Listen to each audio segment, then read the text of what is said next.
ଧନ୍ୟ ମନେ କରୁଛି। ଆଜି ଆମେ 76ତମ ଦିବସ বা গণরাজ্য দিবস বা সাধারণতন্ত্র দিবস বা রিপব্লিক ডে হিসাবে আজি সারা ভারতের পালন করুছে।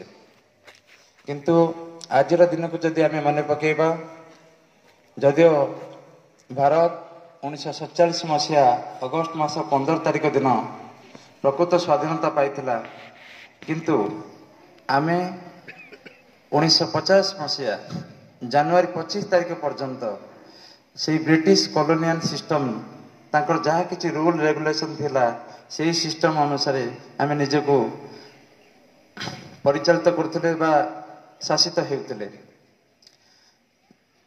পাখাপাখি 2 ବର୍ଷ পাখাপাখি 3 ବର୍ଷର কসরত পরে আমার সংবিধান প্রণয়ন সভা আমাকে গোটে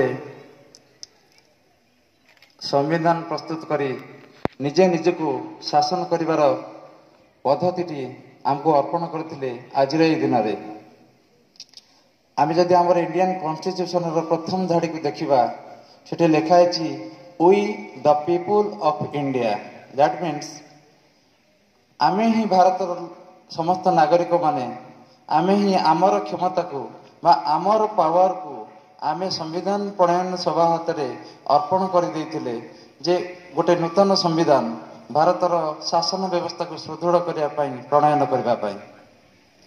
ଦୀର୍ଘ 3 ବର୍ଷ ପରେ ସେମାନେ ଆମକୁ ଏଇ 1950 ମସିହା ଜାନୁଆରୀ ମାସ 26 ତାରିଖ ଦିନ ନୂତନ ସମ୍ବିଧାନଟିକୁ ଅର୍ପଣ କରିଥିଲେ ଫର ଦ ପିପୁଲ ଅଫ ଦି ଇଣ୍ଡିଆ।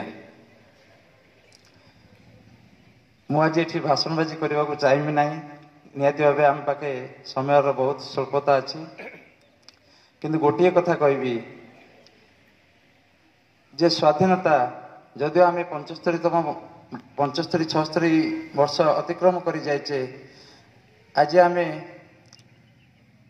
অমৃত কাল দিয়ে গতি করছে, যা আমার অনরেবল প্রাইম মিনিস্টার নরেন্দ্র মোদীজি কহি আসছেন যে আমি অমৃত কাল দিয়ে যাচ্ছে 75 ବର୍ଷରୁ 75 years টু 100 years পর্যন্ত। এই যে 25 years যে ট্রানজিশন পিরিয়ড রয়েছে সেইটা হচ্ছে আমার এক অমৃত কাল। বর্তমান আমার সেন্ট্রাল গভর্নমেন্ট দেখন্তু, আমার ওড়িশা গভর্নমেন্ট দেখন্তু, সমস্তে এক বিকশিত ভারত এই যে ভিজনারি ডকুমেন্টটা 2047 ପାଇଁ প্রিপারেশন করা যাচ্ছে গভর্নমেন্ট অফ ইন্ডিয়ার। এটা নিশ্চিত ভাবে এক বড় ডকুমেন্ট।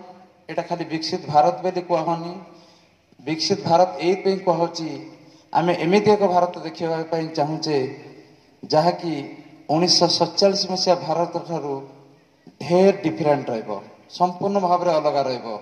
ଏମିତି ଗୋଟିଏ ଲୋକ ରହିବେନି ଯିଏ ପୋଭର୍ଟିରେ ମରିଯାଉଥିବ, ଯିଏ ହଙ୍ଗରରେ ମରିଯାଉଥିବ, ଯିଏ ଏଜୁକେସନ ପାଉନଥିବ, ଯାହା ଘରେ ଟଏଲେଟ୍ ନଥିବ, ଯାହା ଘରକୁ ଗୋଟେ ଆପ୍ରୋଚ ରୋଡ ନଥିବ, ଯିଏ ଗୋଟେ କୁଡ଼ିଆ ଘରେ ରହୁନଥିବ, ଯୋଉଠି ଗୋଟେ ସଷ୍ଟେନେବଲ ଡେଭଲପମେଣ୍ଟ ହେଇପାରୁନଥିବ, ଯାହା ଘରକୁ ପିଇବା ପାଣି 24/7 ନଥିବ, ସେଭଳି ଏକ ଭାରତ ଆମେ ଦେଖିବା ପାଇଁ ଚାହୁଁନେ।